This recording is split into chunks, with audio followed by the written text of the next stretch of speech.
ಅವರ ಪವಿತ್ರ ಪಾದಗಳಿಗೆ ಭಕ್ತಿಪೂರ್ವಕ ಪ್ರಣಾಮಗಳನ್ನು ಸಲ್ಲಿಸಿ ಇವತ್ತಿನ ಕಾರ್ಯಕ್ರಮದ ಸಾನ್ನಿಧ್ಯ ವಹಿಸಿರುವ ಅಧ್ಯಕ್ಷ ಗುರುಗಳಿಗೆ ಮತ್ತು ಉಪಸ್ಥಿತರಿರುವಂಥ ಎಲ್ಲ ಹಿರಿಯರಿಗೆ ತಮಗೆಲ್ಲರಿಗೂ ನಮಸ್ಕಾರಗಳು.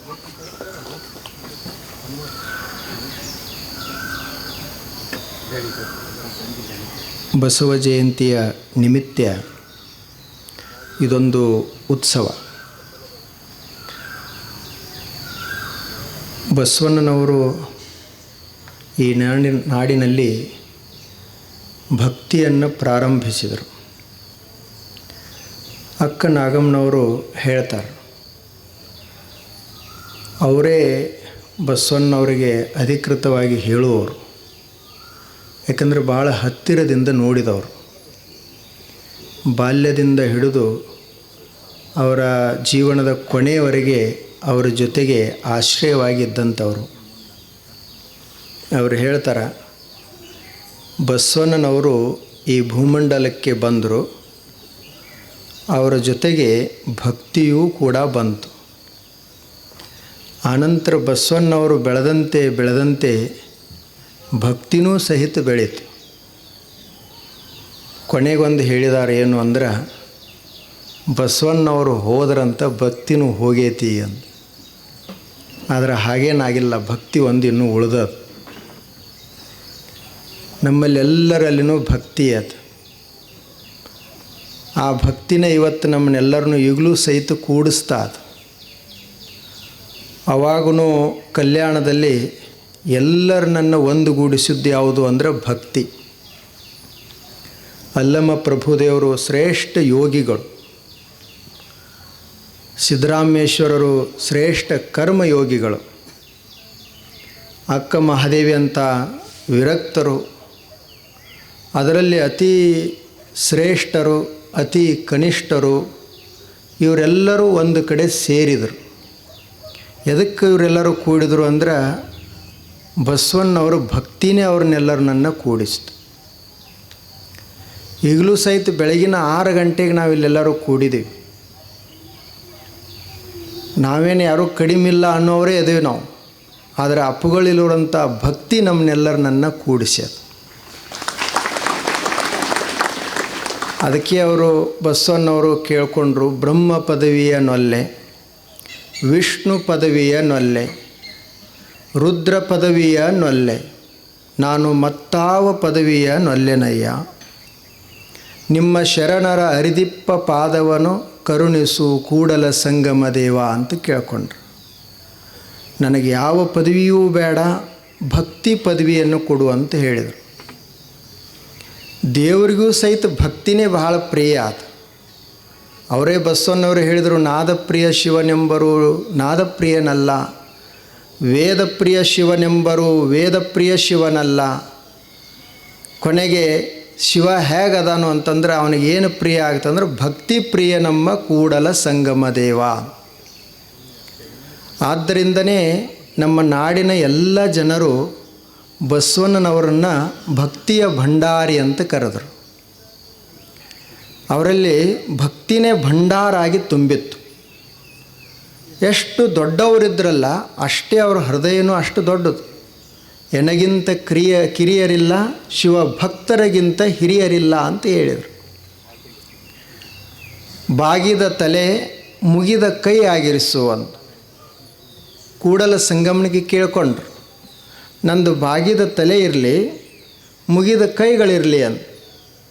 ನಾವು ಕೇಳ್ತೀವಿ, ಮುಗಿದ ಕೈ ಬಾಗಿದ ತಲೆ ಆಗಿರಲಿ, ನಂದಲ್ಲ ಉಳಿದವ್ರದ್ದೆಲ್ಲರದು ಅಂತ. ನಮ್ಮಲ್ಲಿ ಮತ್ತು ಬಸವಣ್ಣವರಿಗೆ ಇಷ್ಟೇ ವ್ಯತ್ಯಾಸ ಅದು. ಬಸವಣ್ಣನವರು ಸಣ್ಣವರಲ್ಲಿಯೂ ದೇವರನ್ನು ಕಂಡರು, ದೊಡ್ಡವರಲ್ಲಿಯೂ ದೇವರನ್ನು ಕಂಡರು. ಅವ್ರನ್ನ ಅದಕ್ಕೆ ನಾವು ಮಹಾತ್ಮ ಅಂತ ಕರೆಯೋದು. ಒಂದು ದಿವಸ ಕಲ್ಯಾಣದಲ್ಲಿ ಒಂದು ಘಟನೆ ನಡೀತದೆ. ಒಬ್ಬ ನಾಗಿದೇವ ಅಂತನ್ನುವರು ಅವರು ಊರಿನಲ್ಲಿ ಹೊರಟಿರ್ತಾರೆ. ಬಹಳ ಆತ ಹಿಂದುಳಿದವ. ಆತ ಸಂಬೋಳಿ ಅಂತ ಹೇಳ್ತಿರ್ತಾರೆ. ಸಂಬೋಳಿ ಅಂದರೆ ನನ್ನ ಹತ್ತಿರ ಯಾರೂ ಬರಬೇಡ್ರಿ, ನನ್ನ ನೆರಳು ಎಲ್ರಿ ನಿಮಗೆ ಬಿದ್ದಿತ್ತು ಅಂತ, ದೂರ ಸರಿರಿ ಅಂತ. ಆದರೂ ಸಹಿತ ಜನ ಅವ ಕೆಳದಿಗೆ ನಾವು ಊರಾಗ ಬಂದಾನಂಥೇಳಿ ಅವನಿಗೆ ಕಲ್ಲು ಹೊಡಿತಾರೆ. ಆತ ಕೆಳಗಡೆ ಬೀಳ್ತಾರೆ, ಮೈಯಿಂದ ರಕ್ತ ಎಲ್ಲ ಸೋರ್ತಾ ಇರ್ತದೆ, ಕಣ್ಣು ಸಹಿತ ಕಾಣಲಾರ್ದಂಗೆ ಹೊಡೆದಿರ್ತಾರಂತ. ಆವಾಗ ಅವರಿಗೆ ಬಸವಣ್ಣವರು ಬಂದು ಎಬ್ಬಿಸ್ತಾರೆ. ಆ ಎಬ್ಬಿಸುವಾಗ ಆತ ಬಸವಣ್ಣ ಬಸವ ಅಂತ. ಬಸವಣ್ಣ ಅವ್ರಿಗೆ ಸ್ವಲ್ಪ ಅವ್ರನ್ನ ಎಬ್ಬಿಸಿ ಕೂಡಿಸಿ, ಅಲ್ಲ ನಿನಗಿಷ್ಟು ಹೊಡೆದಾರ, ಮೈಯಲ್ಲಿ ತ್ರಾಣನೇ ಉಳಿದಿಲ್ಲ, ಕಣ್ಣು ಕಾಣಲಾರ್ದಂಗೆ ಆಗ್ಯದ, ಇಂಥದ್ರಲ್ಲಿ ಬಸವಣ್ಣನಂತೆ ನೀ ಹೇಗೆ ಗುರುತಾಯಿತು ಅಂತ ಕೇಳಿದರು. ಅವಾಗ ಆತ ಹೇಳ್ದ, ಬಿದ್ದವರನ್ನು ಎಬ್ಬಿಸೋರು ಕಲ್ಯಾಣದೊಳಗೆ ಬಸವಣ್ಣ ಬಿಟ್ಟು ಬೇರೆ ಯಾರು ಇರಲಿಕ್ಕೆ ಸಾಧ್ಯ ಅದ. ಹಾಗೆ ಬಿದ್ದವರನ್ನು ಎಬ್ಬಿಸುವವರು ಬಸವಣ್ಣವರು.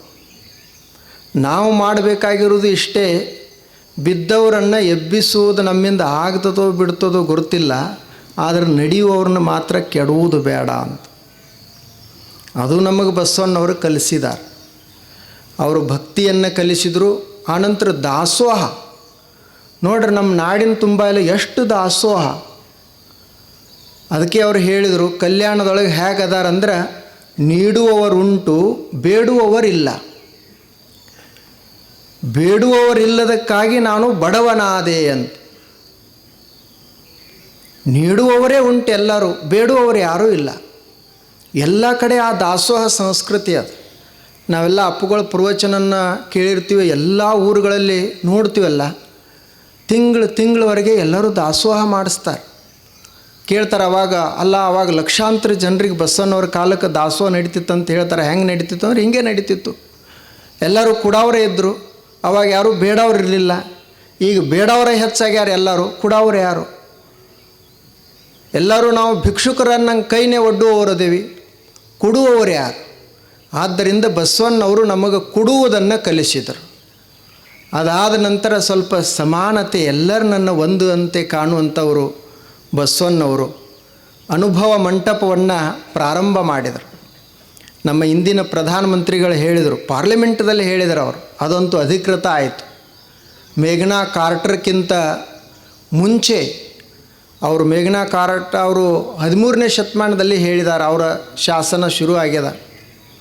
ಆದರೆ ಇವರು 12ನೇ ಶತಮಾನದಲ್ಲೇ ಒಂದು ಆಧ್ಯಾತ್ಮಿಕ ಪಾರ್ಲಿಮೆಂಟ್, ಒಂದು ಸಾಮಾಜಿಕ ಸಂಸತ್ತನ್ನು ಪ್ರಾರಂಭ ಮಾಡಿದಂಥವರು ಬಸವಣ್ಣನವರು. ಇಂಥ ಬಸವಣ್ಣವರ ನಾಡಿನವರು ನಾವೆಲ್ಲ. ಆ ಬಸವಣ್ಣವರು ನಮ್ಮ ವಿಜಯಪುರ ಜಿಲ್ಲೆಯಲ್ಲೇ ಜನಿಸಿ ಇಡೀ ನಾಡಿನ ತುಂಬ ಎಲ್ಲ ಭಕ್ತಿಯನ್ನು ಪ್ರಸರಿಸಿರೋದು. ಅವ್ರು ನೋಡ್ರಿ, ಅವರು 3 ಊರುಗಳನ್ನು ಅಷ್ಟೇ ಸುಂದರ ಅದಾವೆ. ಅವರೆಲ್ಲ ಬೆಳೆದದ್ದು ಕೂಡಲದಾಗ. ಎಲ್ಲವೂ ಎಲ್ಲಿ ಕೂಡ್ತದ ಅಲ್ಲಿ ಕೂಡಲ. ಸ್ವಲ್ಪ ಕೆಲಸ ಮಾಡಿದ್ದು ಮಂಗಲವೇಡದಾಗ, ಅದನ್ನೂ ಸಹಿತ ಮಂಗಲ. ಆನಂತರ ಎಲ್ಲಿ ಅವರು ಕಾರ್ಯಕ್ಷೇತ್ರ ಆಯಿತು ಅದೆಲ್ಲನೂ ಕಲ್ಯಾಣ ಆಯಿತು. ಹೀಗೆ ಕೂಡಲ ಅವರು ಪ್ರಾರಂಭದಲ್ಲೇ ಎಲ್ಲರನ್ನು ಕೂಡಿಸುವುದು, ಮಂಗಲ ಮಾಡುವುದು, ಆನಂತರ ಕೊನೆಗೆ ಕಲ್ಯಾಣ ಉಂಟು ಮಾಡೋದು. ಅಂಥ ಬಸವಣ್ಣವರ ಕುರಿತು ಚಿಂತನೆ ಆಗಬೇಕು, ಒಂದು ಕಡೆ ಎಲ್ಲರೂ ಸೇರಬೇಕು. ಅದರಲ್ಲಿ ನಮ್ಮ ಬಸವರಾಜ ಪಾಟೀಲ್ ಸೇಡಂ ಅವರು ಅವರ ಒಂದು ನೇತೃತ್ವದಲ್ಲಿ ಕಲ್ಯಾಣದಲ್ಲಿ ದೊಡ್ಡದಾದ ಒಂದು ಕಾರ್ಯವನ್ನು ಅವರು ನಡೆಸ್ತಾ ಇದ್ದಾರೆ. ಅದರ ಕುರಿತು ನಮಗೆಲ್ಲ ಸ್ವಲ್ಪ ಮಾಹಿತಿ ಆಗಬೇಕು ಅಂಥೇಳಿ ಇವತ್ತು ನಾವೆಲ್ಲರೂ ಸೇರಿದ್ದೀವಿ. ಇವತ್ತು ಆಗಮಿಸಿರುವಂಥ ಎಲ್ಲ ಅತಿಥಿಗಳೂ ಸಹಿತ ಬಸವಣ್ಣನವ್ರನ್ನ ಜೀವನದಲ್ಲೇ ಅಳವಡಿಸಿಕೊಂಡವಂಥವ್ರು ಅದಾರೆ ಎಲ್ಲರೂ. ನಮ್ಮ ಈ ಕಡೆ ಕುಳಿತಿರುವಂಥ ದೇವಾನಂದ ಅವರಲ್ಲೇ ಇರುವುದು ನಿಜವಾದಂಥ ಭಕ್ತಿ. ಬಹಳ ಹೃದಯವಂತರು ಅವರು ಸಹಿತ. ನಮ್ಮ ಶಿವಾನಂದ ಪಾಟೀಲ್ರವರಂತೂ ಯಾವುದೇ ಕಾರ್ಯಕ್ರಮದಾಗ ಮಾತು ಪ್ರಾರಂಭಕ್ಕೆ ಅಪ್ಪ ಬಸವಣ್ಣ ಅಣ್ಣ ಬಸವಣ್ಣ ಅಂತಲೇ ಶುರು ಮಾಡ್ತಾರೆ. ಆ ಬಳಿಕ ಆ ಕಡೆ ಕುಳಿತಿರುವಂಥ ನಮ್ಮ ಬಸವರಾಜ ಪಾಟೀಲ್ ಸೇಡಂಜಿ ಅವರು ಮತ್ತು ಬಸವನಗೌಡರು, ಅವ್ರ ಹೆಸರೇ ಬಸವಣ್ಣ. ನಮ್ಮ ಬಸವನಗೌಡರಂತೂ ಮನಸ್ಸಿನಲ್ಲಿ ಬಸವಣ್ಣನೇ ಅದಾನ, ಅವಾಗೊಮ್ಮೆ ಇವಾಗೊಮ್ಮೆ ಅಷ್ಟೇ ಛತ್ರಪತಿ ಶಿವಾಜಿ ಆಗ್ತಾರೆ. ಅದು ಆಗಬೇಕಾಗ್ತದೆ, ಅನಿವಾರ್ಯ ಆಗ್ತದೆ.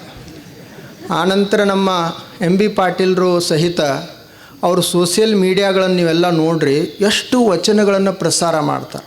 ಶರಣರದನೇ ಹೇಳ್ತಾರೆ. ಅವರು ಈಗ ಒಂದು ರೀತಿಯ ಶರಣ ಜೀವನನ ನಡೆಸುವಂಥವ್ರು. ಇಂಥವ್ರನ್ನೆಲ್ಲ ಇವತ್ತು ನಾವು ಒಂದೇ ವೇದಿಕೆ ಮೇಲೆ ನೋಡಾಕತ್ತೇವೆ. ಇದೇ ಒಂದು ಭಾಗ್ಯ ಅಂತ ತಿಳ್ಕೋಬೇಕು. ಇದು ಬಸವಣ್ಣವರು ಮತ್ತು ಅಪ್ಪಗಳ ಆಶೀರ್ವಾದದಿಂದ ಮಾತ್ರ ಸಾಧ್ಯ ಇರ್ತದೆ. ಅವರು ಹೀಗೆ ಮೇಲಿಂದ ಮೇಲೆ ಕೂಡ್ತಾ ಇರಬೇಕು, ಬಸವಣ್ಣವ್ರ ಕುರಿತು ಮಹಾತ್ಮರ ಕುರಿತು ಚಿಂತನೆ ಆಗಬೇಕು ಅಂಥೇಳೇ ಬೆಳಗ್ಗೆ ಇಂಥ ಕಾರ್ಯಕ್ರಮಗಳನ್ನು ಇಟ್ಟುಕೊಳ್ತಾರೆ. ಅದಕ್ಕೆ ತಾವು ಎಲ್ಲರೂ ಬಂದಿರಿ.